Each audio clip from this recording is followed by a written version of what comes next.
We're back at midday. You know, Alex, I took a walk this morning when I got done with the morning show, and it feels really good, though I did notice the humidity, so I'm wondering what kids are doing as they went back to school. A lot of sweat at recess today across central Georgia. There's tons of humidity in the air, but luckily today we're not as hot as we've been the past couple of days. We're going to be talking about the low 90s today as opposed to the mid 90s. Made it to 96, 97 the past couple of days.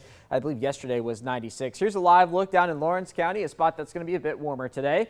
It's talking about not many cars on the road right now. Let's see if we can check out the current temperatures. 86 in Dublin, 87 now in Macon, right? So this time yesterday, we were already talking about 90s. We're still talking about mid 80s this afternoon. 84 in Warner Robins, 83 in Monticello, 85 in Forsyth.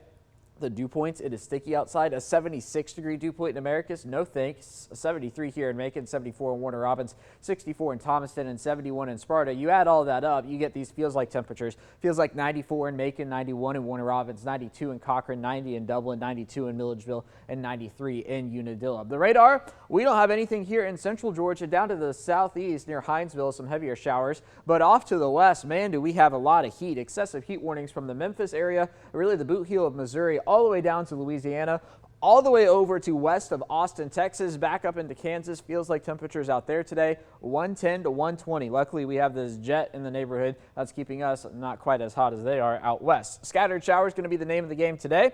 You can see noon hour, we weren't looking at a whole lot just yet, so I expect them to get fired up here in the next couple of hours. But notice what you don't see here is a lot of yellows, oranges, and reds. Not really looking at too much in the way of storm activity today. If you're looking for storm activity, I've got some for you. So beginning tomorrow morning and lasting through Friday night into Saturday, I think we have a chance of seeing storms. And nailing down the timing, that's where it gets hard. So this latest model run brings a wave through here Thursday afternoon, and then we clear out for Thursday night, get into Friday morning, still clear. But then we get to Friday afternoon, and it looks like we could potentially see another wave of storms, mainly favoring the east side of 75. But then into the overnight hours, 10, 11 o'clock, maybe another wave after that. So these are the types of systems that models have a very hard time handling. So what I want you to note is that they are showing the possibility of them for Thursday and Friday, and really we're just going to be keeping our eyes up to the north over the course of those 2 days to see what's coming, because it's hard to nail down that timing. Unsettled through the weekend. There's Saturday on into Sunday. The Euro is keeping us a lot more wet than the GFS is, and we do have the potential for maybe a front by the time we get to the early part of next week. Rain chances shake out like this: